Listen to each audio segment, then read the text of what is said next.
Hello, what's up mga dre? At nandito na naman tayo sa Maybits Vlogs at ngayong araw na to, pag-uusapan natin ang Jordan 1 High OG Palomino mga dre.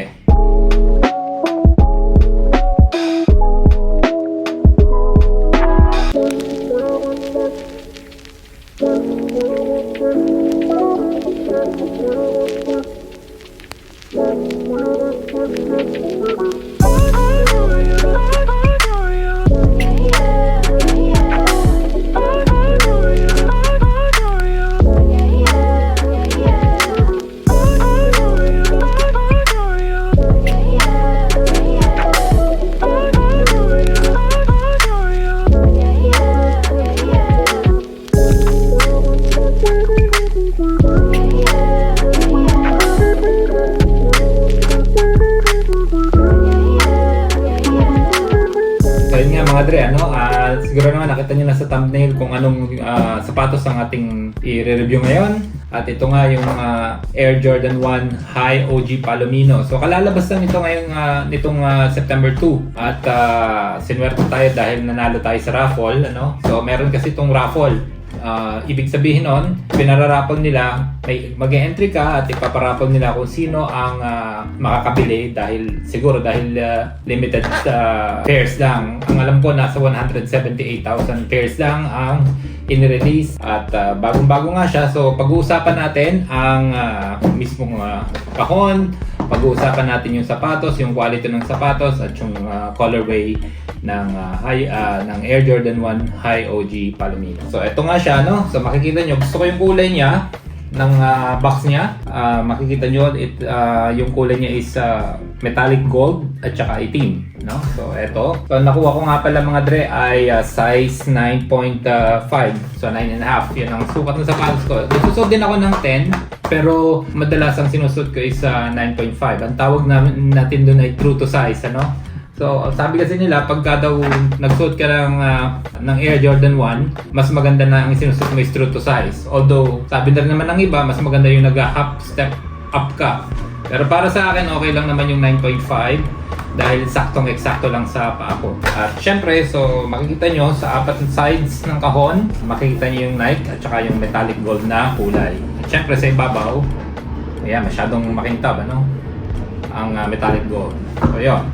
At sa loob naman, makikita natin, so normal na papel lang. At syempre, ito na yung Air Jordan 1 mga dre, ano? So, ito yung colorway niya. So, ang Palomino is kulay black at saka kulay brown. Medyo nakita natin na nung una, hindi masyadong naging mabilis sa mga tao, ano? Parang hindi masyadong hype, sabi nga ng mga sneakerheads, ano?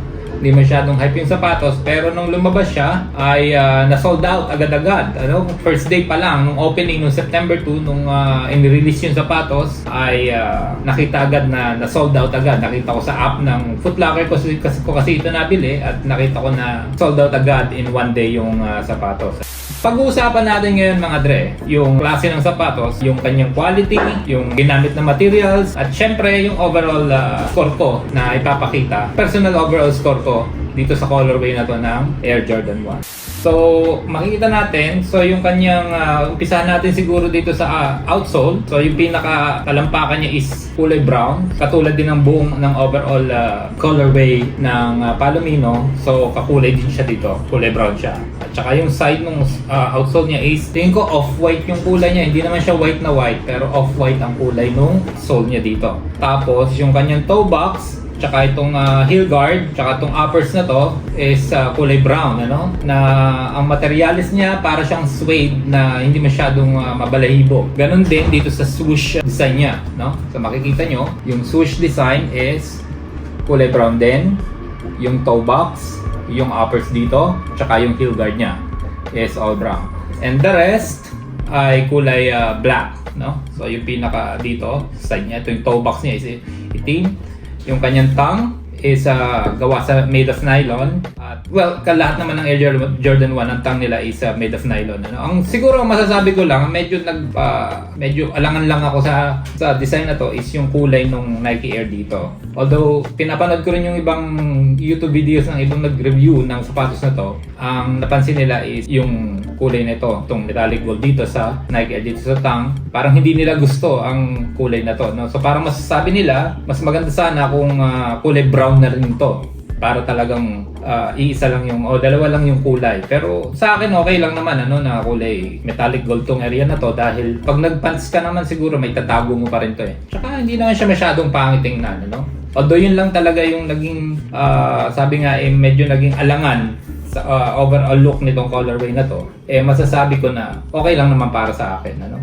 So ang isa pang hindi ko okay o masabi ko hindi okay sa akin is yung wala siyang extra lace. So ang lace niya is ito lang isa, kulay black, at wala na. So karamihan kasi ng mga ibang releases, meron silang extra lace. So meron kang choices para gamitin yung nakalagay na lace, or meron siyang extra lace na pwede mong gamitin as alternative dito sa lace na ito. So yun yung isa lang sa nakikita ko. Pero overall maganda naman yung quality ng sapatos. So itong kulay brown is para siyang suede na manipis, yung pagkabalahibo. At yung quality nitong itim is leather. Para siyang tumbled leather, pero hindi naman talaga tumbled leather. Hindi naman din masasabi na good quality leather siya, pero hindi ko rin masasabing pangit yung pagka-leather niya. Okay lang, ano?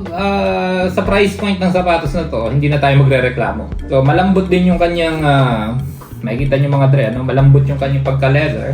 Okay naman yung sapatos. Overall, masasabi kong maganda na makukuha ninyo yung sapatos na to, at makakuha kayo na isang pair nito. Okay na okay to, ano, tamang-tama to sa pagdating ng fall season. Sabi nila it's one of the best colorways ngayong taon na to for Air Jordan 1. So masasabi kong oo, totoo yon, dahil tamang-tama to, ano. So hindi siya mahirap ibagay sa mga magiging forma nyo, no? In case, kasi nga neutral color siya, brown and black. So, kung mahilig kayo sa mga black, mahilig kayo sa mga earth tones, ito yung sapatos na pwede nyong gamitin. Hindi siya mahirap ikumpara, o hindi siya mahirap ibagay dun sa ibang mga damit na pwede nyong isuot. Kahit sa puti, okay to eh, dahil meron naman siyang off-white dito. Pero yun nga, so kung i-score natin ng sapatos na to, sa akin siguro mga 8 to 8.5 out of 10. Dahil yun nga, so ito lang naman, okay siya sa akin, pero mas maganda kung ito is brown din o black, at maganda rin sana kung meron siyang extra lace dito sa sapatos na ito, para meron kang mapagpipilian. May nakita akong mga ibang tao, ang ginagawa nila is nilalagyan nila ng ibang kulay, like yung isa nakita ko parang naglagay sila ng kulay off-white na lace. Bagay din naman, ano, maganda rin naman siyang tingnan. Yung iba naman, inilagay is talagang white laces. Okay din siya. So, pero para sa akin, okay na itong itim. Para parehas naman siya dito sa pinaka-leather niya. Yun lang mga dre ang masasabi kong review dito sa sapatos na to. At sana nagustuhan ninyo ang kulay nito ng Air Jordan 1 High OG Palomino.